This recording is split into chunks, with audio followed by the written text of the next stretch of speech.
એને ખબર પડી ગઈ કે આ પૃથ્વી પર બધું વ્યર્થ છે, વ્યર્થતાની વ્યર્થતા છે, અને જે બાબતો મને મળવાની છે તો અનંત જીવનની વાત છે.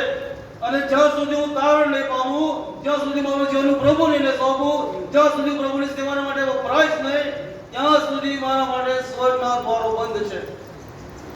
અને 70 વર્ષની ઉંમરે મારા સાથીઓ એ તારણ પામ્યો. એટલા માટે બહુ જ મહત્વની બાબતો આપણા માટે છે. જ્યારે આપણે વિશ્વાસીઓ છે ત્યારે આપણે ધ્યાનમાં રાખીએ કે આપણું તારણ ભૂલવાય ના જાય, આપણો વિશ્વાસ મંદ ના પડી જાય. જે માર્ગમાં આપણે ચાલી રહ્યા છે એ માર્ગ આપણે છોડી ના દઈએ. અને એટલા માટે આત્મા તત્પર છે. ભલે શરીર અબળ હોય, નિર્બળ હોય, પણ પ્રભુની સાથે આપણો આત્મા જોડાયેલો છે. ત્યારે શૈતાન એની હવા, જેને કહેવાય ઝેરી હવા, એ લોકોના જીવનમાં ફૂંકી રહ્યો છે, જેથી કરીને એનું તારણ ભૂલવાઈ જાય, વિશ્વાસમાં તેઓ પાછા પડી જાય. કારણ એટલા માટે કે એફએસી 2 અધ્યાય, એફએસી 2 અને 1 થી 5 તરફ તમે જો વાંચો તો ત્યાં એવું કહે છે કે વળી તમે અપરાધોમાં તથા પાપોમાં મોહેલા હતા ત્યારે તેણે તમને સજીવન કર્યા. તે અપરાધોમાં તમે આ જગતના ધોરણ પ્રમાણે વાયુની સત્તાના અધિકારી, એટલે જે આત્મા આજ્ઞા ભંગના દીકરાઓમાં હમણાં પ્રબળ છે એ પ્રમાણે પહેલા ચાલતા. તેઓમાં આપણા સગળા આપણા દેહની વાસનાઓ પ્રમાણે પહેલા ચાલતા હતા, અને દેહની તથા મનની વૃત્તિઓ પ્રમાણે કાર્ય કરતા હતા. તથા પ્રથમની સ્થિતિમાં બીજાઓના જેવા કોપના છોકરા હતા. પણ દેવ જે કરુણાથી ભરપૂર છે તેણે આપણા પર પ્રેમ રાખ્યો. તેના અત્યંત પ્રેમને લીધે આપણે પાપમાં મોહેલા હતા ત્યારે તેણે ખ્રિસ્તની સાથે આપણને સજીવન કર્યા, અને કૃપાથી તમે તારણ પામેલા છો. આપણી જૂની સ્થિતિ બતાવવામાં આવી કે ક્યાં હતા, કેવા પ્રકારના જીવનો જીવતા હતા. અને ત્યાં લખવામાં છે કે વાયુની સત્તાના અધિકારી, એટલે કે આત્માના ભંગ કરનાર દીકરાના હમણાં પ્રબળ છે એ પ્રમાણે ચાલતા હતા. પણ એ પ્રમાણે લખવામાં આવ્યું છે 4 થી 5 કલમમાં કે દેવની ભરપૂર કરુણાને લીધે, દયાને લીધે આપણે બચી ગયા. અને એટલા માટે જ્યારે બચી ગયા છે ત્યારે પિત્તર પહેલો પિત્તર 4થો અધ્યાય અને 4મા વચનમાં એવું લખવામાં આવ્યું છે. પહેલો પિત્તર 4થો અધ્યાય અને 4થા વચનમાં કહે છે કે આ બાબતમાં તમે તેઓની સાથે તે જ દુરાચારના પૂરમાં ઘસી પડતા નથી, તેથી તેઓ આશ્ચર્ય પામીને તમારી નિંદા કરે છે. અહીંયા બહુ સ્પષ્ટ કહે છે કે દુરાચારના પૂરમાં ઘસી પડતા નથી. હવે આપણે જ્યારે વિશ્વાસીઓ તરીકે ઓળખાઈએ છીએ, પ્રભુના લોકો તરીકે જ્યારે આપણે ઓળખાઈએ છીએ, બાઇબલ પણ એવું કહે છે કે તમે દેવની પ્રતિમા અને દેવનું સ્વરૂપ છો. અને પ્રભુના લોકો તરીકે છીએ ત્યારે આપણી વાળા સાથીઓ વિશ્વાસમાં પ્રભુની સાથેના આપણા સંબંધો એ વધારે મજબૂત બનાવવાના. જેમ યહોશુઆ એ એના જીવન દ્વારા પ્રભુની સાથે જોડાયેલો રહ્યો અને આખરે કહી શક્યો કે હું ને મારા ઘરના તો યહોવાની સેવા કરીશું. મારા વાલા પ્રિય સાથી ભાઈઓ બહેનો, જ્યારે પ્રભુના બાળકો તરીકે આપણે આ પૃથ્વી ઉપર જીવન જીવી રહ્યા છે ત્યારે પ્રભુ તરફથી મળેલી બાબતો, પ્રભુ તરફથી મળેલા સંસ્કારો, પ્રભુ તરફથી મળેલા સદ્ગુણો, પ્રભુ તરફથી મળેલો ન્યાયપણાનો માર્ગ, અને આ બધી બાબતો જ્યારે આપણા જીવનમાં એને અમલમાં લાવીએ છીએ ત્યારે મારા સાથીઓ આપણું જીવન એ વધુ ને વધુ ધન્ય બને છે.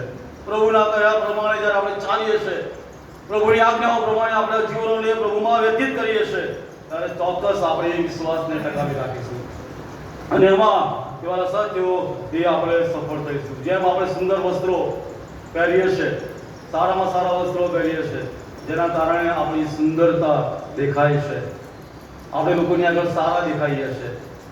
પણ એ સારા વસ્ત્રો જો ઉતારી લેવામાં આવે તો આપણી નગ્નતા દેખાય છે, આપણી નગ્નતા દેખાય છે.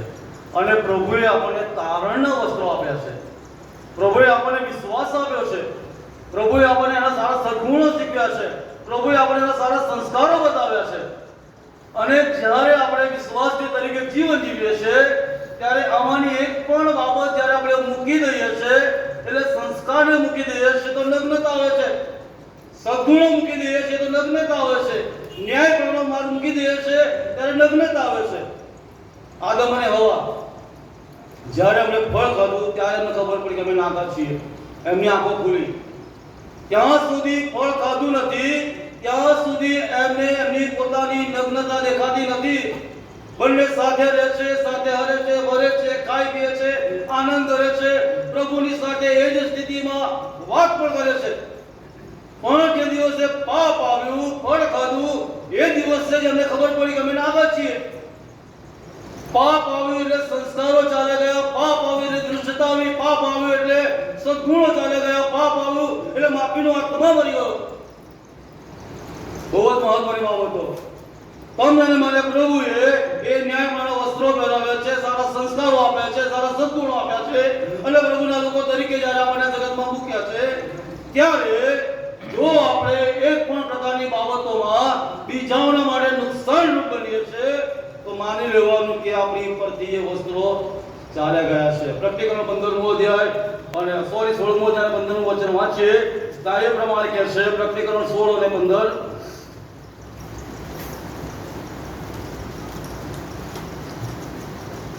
16 અને 15માં કે જુઓ, ચોરની પેટે હું આવું છું, જે જાગૃત રહે છે અને પોતાના વસ્ત્ર એવી રીતે સાચવે છે કે પોતાને નગ્ન ન ચાલવું પડે અને પોતાની લાજ ન દેખાય, તેને ધન્ય છે. શું કહે છે કે હું ચોરની પેટે આવું છું, જે જાગૃત રહે છે અને પોતાના વસ્ત્રને સાચવી રાખે છે. એટલે જે વસ્ત્રો ન્યાયપણાના છે, તારણના છે, પ્રભુ દ્વારા મળેલા છે. બાઇબલની અંદર માથીની સુવાર્તામાં એક લગ્ન માણસ પ્રભુ કે છે કેમનો આવ્યો લગ્ન જમણમાં, એને બહાર ફેંકી દો. બહુ મહત્વની બાબતો પ્રભુએ તમને અને મને જેના લોકો તરીકે સ્થાપિત કર્યા છે, અને પ્રભુ ચોરની પેટે આવવાનો છે, ત્યારે એ સમયની અંદર આપણા તારણના વસ્ત્રોને આપણે કેવી રીતે સાચવી રાખ્યા છે, એનું મહત્વ એ દિવસે આપણને સમજાશે. પણ ઘણી બધી વાર મંડળી હોય કે પડોશી હોય કે વગેરે બાબતો બોલવામાં આવે ત્યારે સંસ્કારો જતા રહે, સદગુણો જતા રહે, વસ્ત્રો જતા રહે.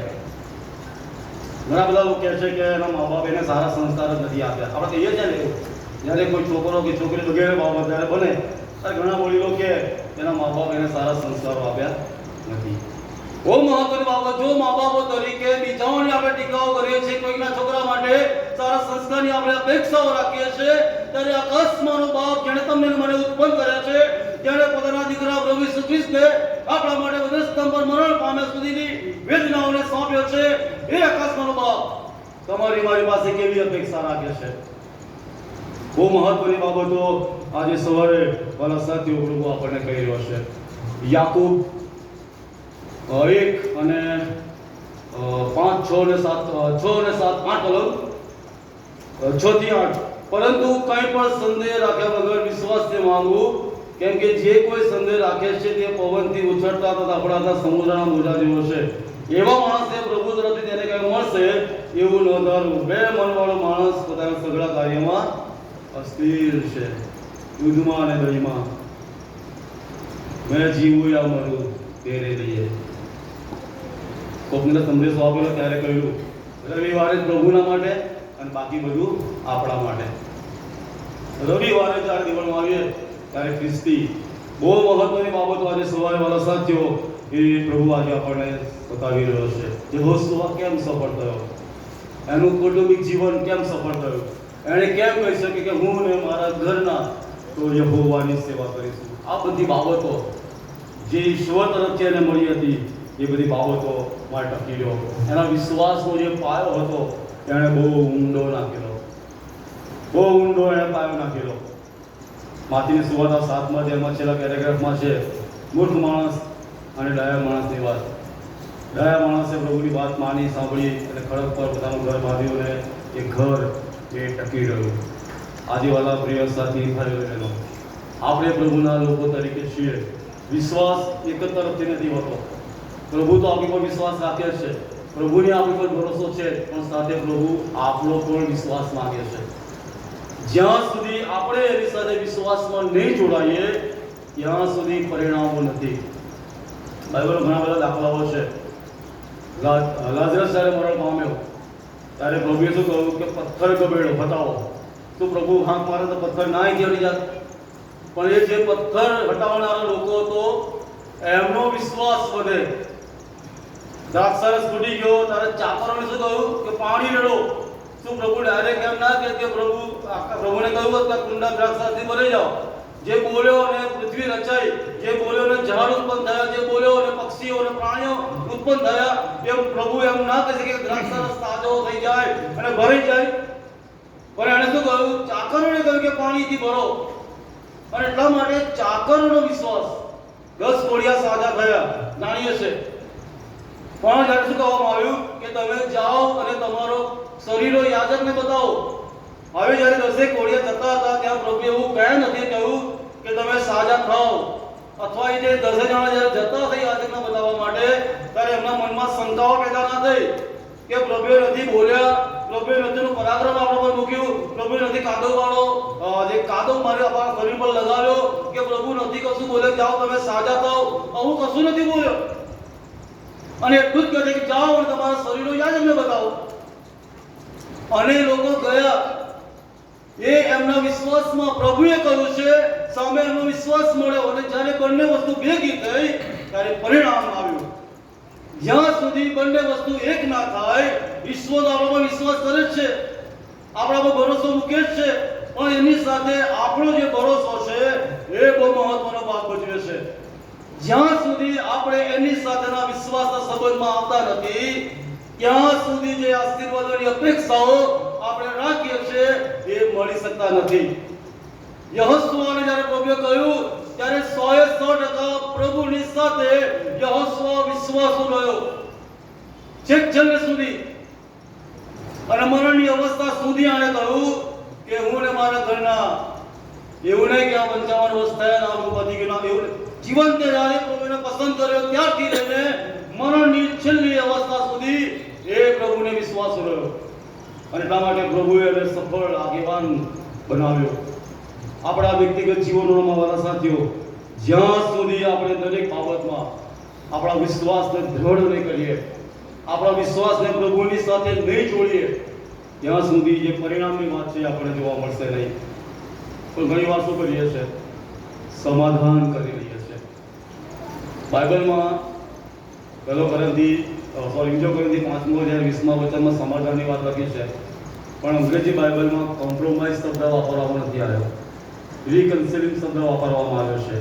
એટલે મિલાપની વાત, પ્રભુની સાથેના સંબંધની વાત, પ્રભુની સાથેના આપણા જે વ્યવહારો છે એની વાત, સમાધાનની વાત આપવામાં આવી છે.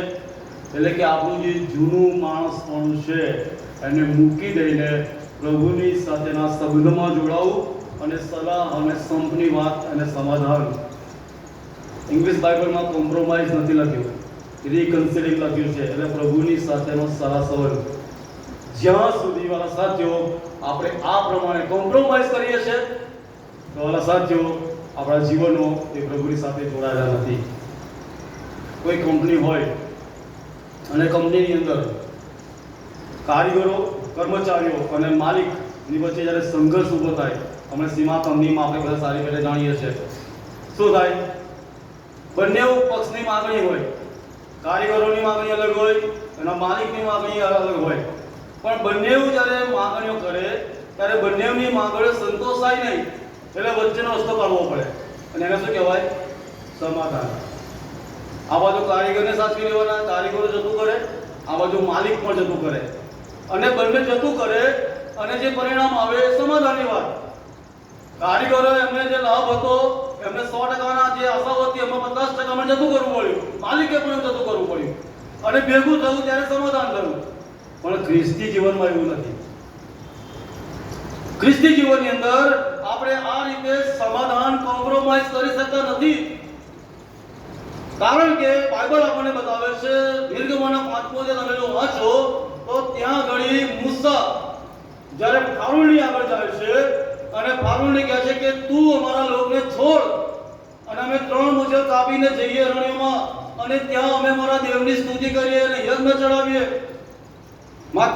નિર્ગમન 8મો અધ્યાય 25ની કલમમાં લખવામાં આવ્યું છે. અને ત્યાં ઘડી ફારૂને શું કહ્યું કે જો તમે તમારા દેવનું અર્પણ ચડાવવા માંગતા હોય, તમે એને યજ્ઞ ચડાવવા માંગતા હોય તો મિસરમાં જ કરો ને. શા માટે રણ્યમાં જવું છે? 3 દિવસની મજલ કાપી છે. ફરી મૂસા એ ફારૂનની આગળ જાય છે અને ફરી આની આ જ વાત. તો શું કહે છે ફારૂન કે સરહદ પર જાઓ, મિસ્રની બોર્ડર પર, બહુ આગળ નહીં.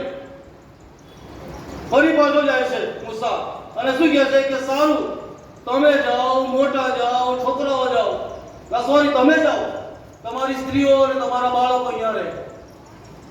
ફરી જાય છે અને ફરી કહે છે એવું કરો કે તમે બધાય જાઓ પણ તમારી સંપત્તિ અહીંયા જ રહે. 4 પ્રકારના સમાધાન મિસ્રની અંદરથી બહાર નીકળવા માટે ફારૂન એ ઇઝરાયલની આગળ મૂકે છે. પહેલું જે સમાધાન કહે છે કે તમે અહીંયા જ કરો, યજ્ઞ કરવો હોય તો મિસ્રમાં જ કરો. પાપની ગુલામીમાં બધું જ થાય, પાપની ગુલામીમાં બધું કરી શકાય. દેવળમાં જવાય ને, દાને અપાય ને, ગીતોય ગવાય ને, સાક્ષી અપાય ને, બધી વાતો. અને શેતાન એવું જ ઈચ્છે છે કે મિસ્રમાં જ રહીએ અને મિસ્રમાં જ દેવની સ્તુતિ કરીએ. બીજી બાબત કે સરહદ પર જાઓ, એટલે જો તકલીફ પડે તો મિસ્રમાં અને સારું લાગે તો બહાર, દૂધમાં અને દહીંમાં બંને બાજુ પગ રાખવાના. પ્રભુ નથી ઈચ્છતો, શેતાન ઈચ્છે છે કે આપણે સરહદ પર જઈને પ્રભુની ભક્તિ કરીએ. પ્રભુ ક્યાં એવું નથી ઈચ્છતો, કારણ કે સરહદ પર જ્યારે તમે રહો છો ત્યારે શક્યતાઓ છે કે મિસ્રમાં તમે પાછા જઈ શકો. સરહદ પર તમે હો છો ત્યારે તકલીફ પડે. ઇઝરાયલે કર્યું વારંવાર કે અમને ડુંગળી યાદ આવે છે અને માછલી યાદ આવે છે અને વગેરે વગેરે બાબતો યાદ આવી ને એમને. જો સરહદ પર શું હતા, આ તો ઘણા આગળ નીકળી ગયેલા એટલે કોઈ ઓપ્શન જ નતું એટલે પ્રભુ બધું પૂરું પાડ્યું. પણ સરહદ પર હો તો શું હતા, કેટલાય ઇઝરાયલીઓ એ માછલીઓ ખાવાના માટે અને માંસ ખાવાના માટે અને એ વિસ્તારમાં પાછા ચાલ્યા ગયા. ભલે પાપની ગુલામી જેવી હોય એવી, અમે મિશનમાં રહીશું. ત્રીજી બાબત એ કે તમે મોટાઓ જાઓ, બાળકો અને સ્ત્રીઓ અહીંયા રહે. પ્રભુના ઘરમાં જ્યારે આવવાની વાત કરીએ છીએ ત્યારે ઘરની એક વ્યક્તિ આવી જાય, બાકીના બધા ઘેર. શું બાકીના બધાને પ્રભુની વાતની જરૂર નથી? બાકીના બધાને તારણની ખાતરની જરૂર નથી? બાકીના બધાને જે આશીર્વાદોની જરૂર છે શું નથી? ઘરનો એક માણસ દેવળમાં જઈ આવ્યો, પતી ગયું. શેતાન એવું જ ઈચ્છે છે કે એક જ વ્યક્તિ જાય ઘરમાં, બાકીના બધા ઘેર રહે. પુરુષ હોય, સ્ત્રી ના હોય, બંને હોય, બાળકો ના હોય, બાળકો તો મા બાપ ના હોય. શેતાન આજે આ જ કરી રહ્યો છે. કોઈ એકને જાઓ, બાકીના બધા ઘરે ભલે રહેતા, બાકીના બધા ભલે મિસ્રમાં ગુલામીની અંદર પડી રહેતા. અને ચોથી બાબત શું કહી? બધું જાઓ, બધા જાઓ પણ તમારી ધન સંપત્તિ અહીંયા જ રહી છે. બાઇબલ શું કહે છે? જ્યાં તમારું ધન છે ત્યાં તમારું ચિત્ત લાગેલું છે. ભક્તિ થાય, યજ્ઞ થાય, ચિત્ત ત્યાં લાગેલું છે ઘેટા બકરા અને ધન સંપત્તિમાં, તો પ્રભુમાં ક્યાંથી મન પડો હોય? પ્રભુમાં ક્યાંથી ચિત્ત લાગે? એક બહુ સરસ નાની વાર્તા છે, દાન આપવાના સંબંધમાં છે. 3 મિત્રો ભેગા થયા, તમે બધા સાંભળી હશે. 3 મિત્રો થયા અને એકબીજા સાથે ચર્ચા કરતા હતા કે પ્રભુને કેવી રીતે આપવું. તો એક જણ એવું કહે છે કે હું હાથમાં બધું લેવું અને કુંડાળું પાડું અને પછી ઉછાળું અને જેટલું કુંડાની અંદર પડે એટલું મારું અને બહાર જઈએ પ્રભુનું કુંડળ જેટલું મોટું પાડ્યું હોય ઉછાળવા જેવી રીતે 1 પૈસો બહાર જાય. બીજો કહે છે કે મારી સિસ્ટમ આવી છે. કેવી? તો કે હું ઉછાળું છું, કુંડું પાડું છું, પણ હું નાનું કુંડું પાડું છું. એટલે કુંડામાં પડે પ્રભુના અને બહાર પડે મારા. એટલે ઉછાળવાના જેવા કુંડામાં 1 પણ રૂપિયો જાય નહીં. અને જોઈએ છે કે અમારા જીવનથી મારી સિસ્ટમ બહુ અલગ છે. તો કે શું? તો કે હું તો આકાશમાં ઉછાળું ને પ્રભુ તારે જેટલા જેટલું લઈ લે, બાકીના બધા મને પાછા આપી દે. જ્યાં તમારું દ્રવ્ય છે ત્યાં તમારું ચિત્ત લાગેલું છે. અને શેતાન એ યાદ કરે છે ઇઝરાયલ, તમે જાઓ, તમારા પત્ની જાઓ, તમારા બાળકો જાઓ, બધા જાઓ, પણ તમારા ઘેટા બકરા, તમારા ટોટા એ મિસ્રમાં જ રહેશે. કેમ? કારણ કે એમને ખબર છે ફારૂનને કે આ ઘેટા બકરા માટે એ મિસ્રમાં પાછા આવશે. કારણ કે એમનું મન એ ચોતેલું છે, એમનો પ્રેમ એ દ્રવ્ય પર છે. અને એટલા માટે જ્યારે પ્રભુને આપવાની વાત આવે છે ત્યારે આપણું મન એ દ્રવ્ય પર લગાવેલું છે. પ્રભુ ઉપર નાખ્યું, તારે જેટલું લેવું લઈ લે. પ્રભુ કુંડાની બહાર પડે તારું, કુંડામાં પડે પ્રભુ તારું. બહુ હોશિયાર આપણા લોકો થઈ ગયા છે. પ્રભુની સેવાના માટે જ્યારે આપવાનું આવે, સમય આપવાનો આવે વગેરે બાબતો, ત્યારે આપણે આ જ રીતે વર્તીએ છીએ. અને એટલા માટે ઘણી બધી વાર આશીર્વાદો ગુમાવી દઈએ છે. માલાકી 3:10 શું કહે છે? એમ કરીને મારો પારખું તો લઈ જુઓ. પારખું લેવાની પ્રભુ સામે ચાલીને આપણને ચેલેન્જ ભેગે છે કે એમ કરીને મારો પારખું તો લઈ જુઓ. જો આકાશની બારે ખોલી નાખો નહીં તો કહેજો. અને આકાશની બારે મેં પાછા દિવસોમાં કહ્યું, આકાશની બારે ખોલેલા આવી બારી નહીં આમ ખોલે. આકાશની બારે તો આમ જ ખોલે એટલે ઢળક નીચે પડે, જેટલું હોય બધું આવી જાય. આમ બારી ખોલે તો આપણે નાખવું પડે, ફેંકવું પડે, પણ ઉપર આપણે પાટિયા ખોલી નાખીએ તો જે હોય બધું આવી જાય. પ્રભુ કેટલી જબરદસ્ત ચેલેન્જ ફેંકે છે કે એમ કરીને મારું પારખું તો લઈ જાઓ. આકાશની બારે ખોલી નાખીશ. સમાધાનકારી વલણ. ઘણી બધી વખત વાળા સાથીઓ પ્રભુ આપણને બહાર કાઢવા માંગે છે, પણ શું કહે છે? સારું કે તમે અહીંયા જ યજ્ઞ કરો, અહીંયા જ પ્રભુની ભક્તિ કરો અને સાથે ગુલામીમાં રહો. સરહદ પર જાઓ, તકલીફ પડે તો અહીંયા ગઈ આવી જજો. માછલી અને ડુંગરી યાદ આવે તો અહીં આવી જજો. મારા વાલા પ્રિય સાથી ભાઈઓ અને બહેનો, યહોશુઆ પોતાના જીવનના છેલ્લા શ્વાસ સુધી એવું કહે છે કે હું અને મારા ઘરના કોઈ ભગવાનની સેવા કરીશ. શું એના જીવનમાં સંઘર્ષ નહીં આવ્યા હોય? શું એના જીવનમાં પ્રશ્નો નહીં આવ્યા હોય? ઇઝરાયેલી પ્રજાને દોરવી એટલે લોઢાના ચણા ચાવા બરાબર હતું. કેટલી કચકચ કરનારી પ્રજા, વણથી ગયેલી પ્રજા, ફરી જનારી પ્રજા, પ્રભુને તજી દેનારી પ્રજા, પ્રભુને ન ઓળખનારી પ્રજા, એવી ભયંકર અને ખતરનાક પ્રજાને દોરવી એ વાલા સાથીઓ યહોશુઆના માટે બહુ કઠણ હતું. અને એટલા માટે એણે શું લખ્યું 14મી કલમમાં? તો હવે યહોવાનો ભય રાખો ને પ્રમાણિકપણાથી સત્યતાથી તેની સેવા કરો, અને નદીની પેલે ગમ તથા વિસ્તારમાં તમારા પિતૃઓ જે દેવની સેવા કરતા હતા તે દેવોને દૂર કરીને યહોવાની સેવા કરો. કનાન સુધી આવી ગયા છે, હજુ પણ એમનો દેવ જેને એમને સત્યતાથી ભજવો જોઈએ, આત્માથી ભજવો જોઈએ, એની બીક રાખવી જોઈએ, એની સાથે પ્રમાણિકતાથી ચાલવું જોઈએ, હજુ પણ નથી. આટલા પરાક્રમી અદ્ભુત કામો એમણે મિસ્રમાંથી લઈને વચનના દેશ સુધી જોયા છે, છતાં યહોશુઆને કહેવું પડે છે કે હવે તમે સત્યતાથી તેની સેવા કરો, તમે પ્રમાણિકતાથી એને ભજો, એની બીક રાખો. અરે પછી કે ભલે તમારે જે કરવું એ કરો, હું મારા પ્રભુને છોડવાનો નથી. આજે સવારે ભલા સાથીઓ પ્રભુનું વચન એ આપણી પાસે છે. યહોશુઆને જ્યારે પસંદ કરવામાં આવ્યો અને તેડવામાં આવ્યો ત્યારે છેલ્લા શ્વાસ સુધી એ પ્રભુને વિશ્વાસ કર્યો અને પ્રભુએ એને સફળ કર્યો. આપણે આપણા જીવનમાં પણ જ્યારે આ રીતે જ પ્રભુની સાથેના સંબંધમાં જોડાયેલા રહીએ છીએ, પ્રભુની બીક રાખીએ છીએ, પ્રમાણિકપણાથી એ પ્રભુની સેવાઓ કરીએ છીએ, સત્યતાથી એ પ્રભુની સાથે ચાલીએ છીએ અને સેવા કરીએ છીએ, ત્યારે ચોક્કસ પ્રભુ આપણને અને આપણા પરિવારને આશીર્વાદ આપે છે. પણ જો આપણે સમાધાનકારી વલણ અપનાવ્યું હોય, ઘરમાંથી એક જ વ્યક્તિ પ્રભુ મંદિરમાં જાય, સરહદ પર બેસીને સેવા કરવી છે, મોટાઓ જાય અને બાકીના બધા ઘરે રહે, સંપત્તિ વગર પ્રભુની સેવા કરીએ તો વાલા સાથીઓ જોખમ ઊભું જ છે. ગુલામીમાં પાછા જવા માટે જોખમ ઊભું જ છે. એટલા માટે આજે સવારે યહોશુઆ તમને અને મને આહવાન આપે છે. જ્યારે આ વાત કહી પછી 16મી કલમથી આગળ તમે વાંચજો, ત્યાં આખા ઇઝરાયલે યહોશુઆને આગળ એવું કહ્યું કે અમે ખરેખર કુટુંબ સાથે, પરિવાર સાથે પ્રભુને ભજીશું. અને ત્યાં પ્રભુ ચેતવણી પણ આપે છે. 19મી કલમ કહે છે કે ત્યારે યહોશુઆએ લોકોને કહ્યું કે તમારાથી યહોવાની સેવા નહીં કરાય, કેમ કે જે તો પવિત્ર દેવ છે, તે આસ્થાધારી દેવ છે, તે તમારા ઉલ્લંઘનની, તમારા પાપોની ક્ષમા નહીં કરે. જો તમે યહોવાને છોડીને અન્ય દેવોની સેવા કરશો તો તમારું સારું કર્યા પછી પણ તે તમારી ઉલટોને થઈને તમારું માઠું કરશે ને તમારો ક્ષય કરશે. જો છેતરશો તો પ્રભુને, ત્યાં બહુ સ્પષ્ટ કહે છે કે ભલે તમે અત્યારે બાબતો કરો છો, પણ જે ઈશ્વરની આગળ તમે જવા માંગો છો, જો તમે એની સેવા નહીં કરો તો પ્રભુ કહે છે કે હું તમારો ક્ષય કરી નાખીશ. એ પવિત્ર ઈશ્વર છે, જીવતો ઈશ્વર છે, પરાક્રમી ઈશ્વર છે, સામર્થ્યવાન ઈશ્વર છે, અને એની સાથે જો તમે છેતરપિંડી કરી છે તો પ્રભુ યહોશુઆ કહે છે કે તમારો ક્ષય કરશે. અને લોકોએ શું કહ્યું કે અમે આમ કરીશું નહીં, પણ અમે અમારો ઘર પરિવાર એ યહોવાની સેવા કરીશું. ભલા પ્રિય સાથી ભાઈઓ અને બહેનો, આજે સવારે પ્રભુનું વચન એ આપણી પાસે આવ્યું છે. આપણા વિશ્વાસને બહુ ઊંડા અને મૂળ નાખીએ, બહુ મજબૂત બનાવીએ, બહુ મક્કમ એ આપણા વિશ્વાસમાં દ્રઢ અને મજબૂત બનીએ.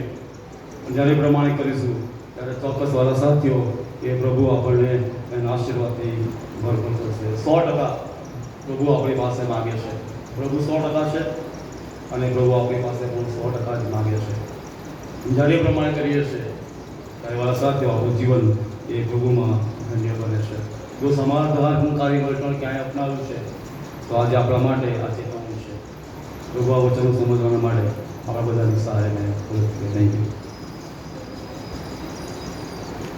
વચન માટે પ્રભુનો આભાર માનીએ. ફરીને એકવાર પ્રભુ આપણી સાથે વાત કરી છે અને આજે પણ આપણે એ જ કહેવાની જરૂર છે. પ્રભુને વચન આપવાની જરૂર છે કે હું અને મારા ઘરના તો યહોવાની સેવા કરીશું. અને ગીત નંબર 190 એની ટેક અને છેલ્લી કડી આપણે ગાઈશું. એ દરમિયાન આપણે સર્વ આપણી જગ્યા પર ઊભા થઈશું અને આપણા હાથોને ઊંચા કરીને પ્રભુના હાથમાં આપણે સોંપાઈ જઈશું. અને સોંપટર પણ એ ગીતમાં આપણને દોરણી પૂરી પાડશે. ગીત નંબર 190 ટેક અને છેલ્લી કડી. તન મન ધન પ્રભુ તુજ ચરણે, તન મન ધન પ્રભુ તુજ ચરણે, તુજ સગળું છે તેજ દીધું છે, તુજ સગળું છે તેજ દીધું છે, અગણિત તુજ કરણી, તન મન ધન પ્રભુ તુજ ચરણે, સત્ય જીવનની માર્ગે કરો તું, સત્ય જીવનની માર્ગે કરો તું, આશ્રય દે ભવ પારે ઉતાર તું, આશ્રય દે ભવ પારે ઉતાર તું, કરજે સુત મને, તન મન ધન પ્રભુ તુજ શરણે. છેલ્લી પ્રાર્થના કરે મેજર સાહેબ, છેલ્લી પ્રાર્થના કરો. પ્રાર્થના કરીએ.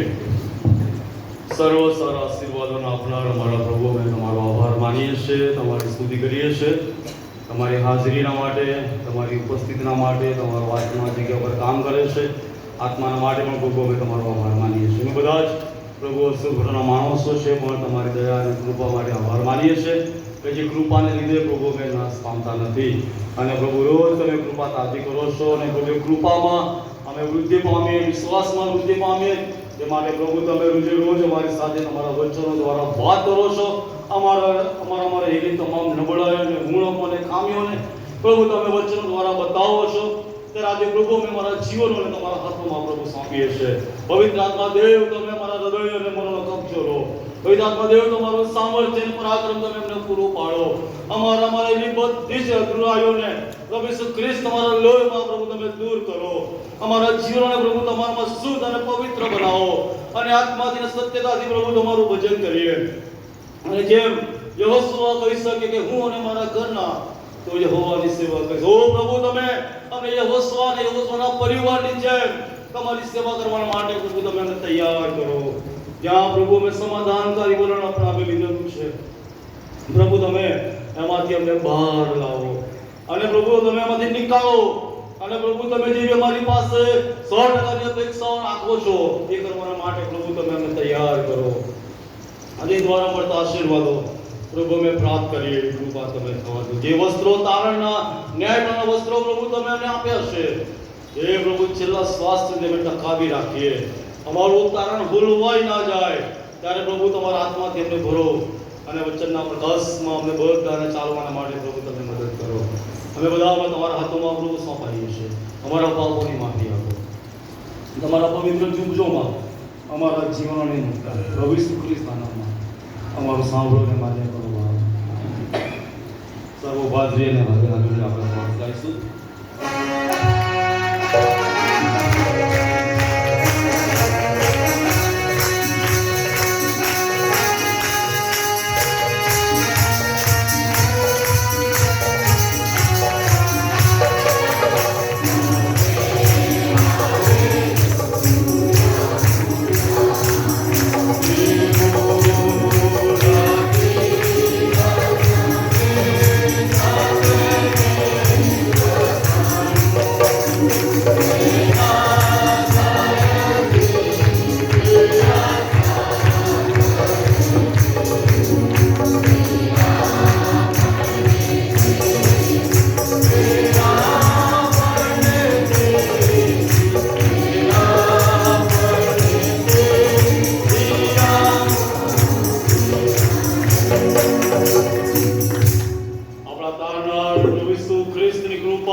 તમારી દિવ્ય મીઠી મધુરની સંગત અને તેની શાંતિ સલામતી ને તમારો આશીર્વાદ અહીંયા જો રમેલા છે તેઓની સાથે અમારી મીડિયા સેન્ટર કો અને અમારા કે કુટુંબની સાથે વિશ્વાસીઓની સાથે હમણાં દિવ્ય અને સદાને સર્વ